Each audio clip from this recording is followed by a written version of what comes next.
What advice do you have for someone who is trying to obey Torah, but their family is persecuting them because of it? Now, it's always easy when you're trying to make a change and your family's doing it with you, whether you're a child and it's your parents, or your parents and it's your child or your spouse. It always makes it much easier when everyone's all in at the same time. It can always be challenging, regardless of what it is, when somebody wants to make a change, but everyone else that's living in the house is not on board.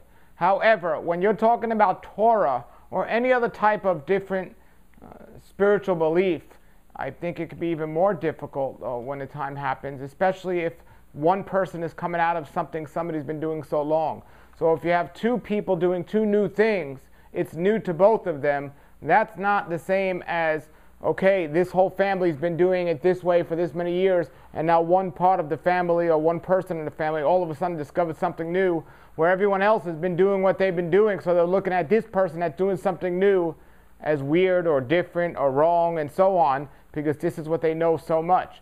And that's what often happens when somebody discovers the instructions of our Creator and realizes that everything they've been told prior to that really isn't what the Bible teaches.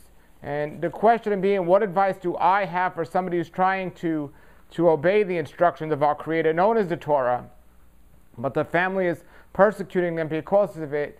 Well, it really depends on, number one, what are we talking about? Are we talking about a child that's still under their parents' authority at home? Are we talking about that somebody that has the opportunity to move out? Are we talking about a spouse versus another spouse?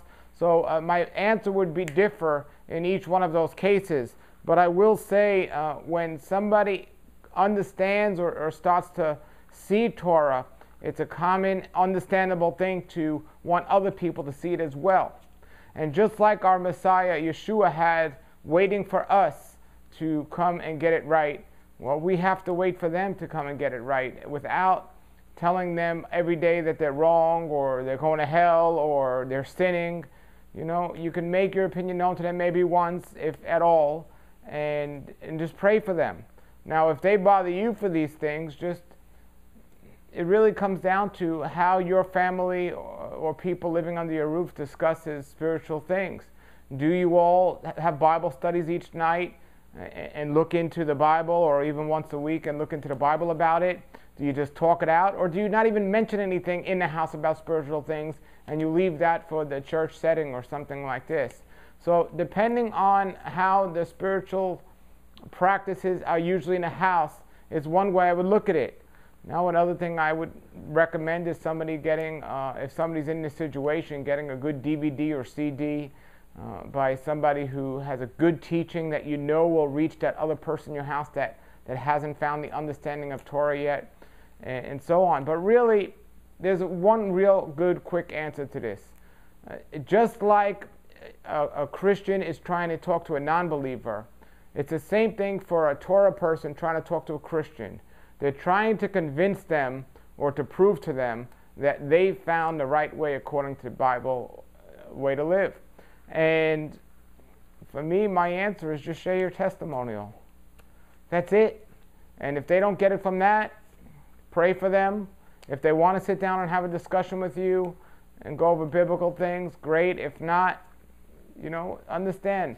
I know a lot of people now that are into the Torah, but just 6 months ago they weren't. And now they are. So they've come to see the light and they've changed. And maybe those people that haven't changed yet will change. So my advice would really be is just share your testimonial with everyone, whether it's your Christian friends, your non-believing friends, or your Torah friends. Share your testimony with everyone of why the Torah life has changed you, what it has done for you, and make it clear. You really need to make it clear. Because I have Christian friends, I've made it as clear as possible and they still don't get it. You need to make it clear that we're not saying we're saved by works. We're saved by the blood of Yeshua Messiah. Make that clear to them, starting out anything. So I have a friend a very good friend of mine who's been a Christian for many, many years. And he wouldn't even get in discussions with me about Torah because he thought I was trying to say we're saved by works. And it's a common thing that Christians think people that are into Torah are trying to say. That's not what I was saying at all. I'm saying I'm saved. I want to do the works because I'm saved. But I'm already saved through the blood of Messiah. And he says, if you love me, you'll keep my commands. However, I finally decided to approach it in a whole nother way, and I started the conversation off by telling him, my belief systems haven't changed, and, I still believe, Messiah had a role, and an important role, and he's my salvation by his blood, and that's it, and that's not going to change. However, I've come to see that if we truly love him, he wants us to live a certain way, and he wants us to do certain things. And it's not about salvation, it's about love. And that's the way I would approach it. I would start off like that. So right away you get that question out of the way of legalism, or you're saved by works, or we're not under the law. This thing about being under the law, you could say, okay, nobody's under the law. We're not under the law. We're not under the guidelines and instructions. We're not under the Torah. We're not under anything. We're under Yeshua Messiah. However, if we love him, why wouldn't we keep his instructions and guidelines? That's it. Why wouldn't we? And maybe propose that question to them. And if they say, because we're not under the law, say, nobody said you are. But why aren't you doing what he told you to do? Maybe they've been misled. Maybe they just haven't seen it yet. Maybe they don't want to do it. Maybe they don't believe it. For whatever reason, don't tell them, okay, we're not under anything, but why wouldn't you want to live this way? And sometimes the truth hurts for people, and it might take them a while to get it. But Yeshua had amazing patience, and that's what we need as well. I'm just so glad that people are getting it, and they're starting to realize and see what the scriptures say about actually action and doing the things we have to do. And it's hard, but there are people out there that whenever they hear the word Torah or law, they think legalism.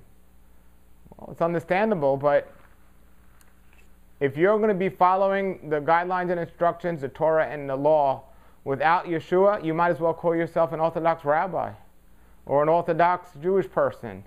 However, if you're going to do your best to follow the guidelines and instructions of our Creator, while understanding Yeshua is the Messiah and we're saved by his blood, well, that's the scriptural message, and that is the true good news. He wants us to be blessed, he wants us to be safe, and he wants us to have eternal life. And it's a beautiful thing. All right, so that's my answer. Thank you for checking it out. This is Paul Neeson with Torah Life Ministries. If you have any comments or questions, post them below the video. Until then, shalom, shalom. Come out of the world, oh my people, seek the truth, avoid the evil, learn Yahweh's ways. Torah Life Ministries, come out of the world.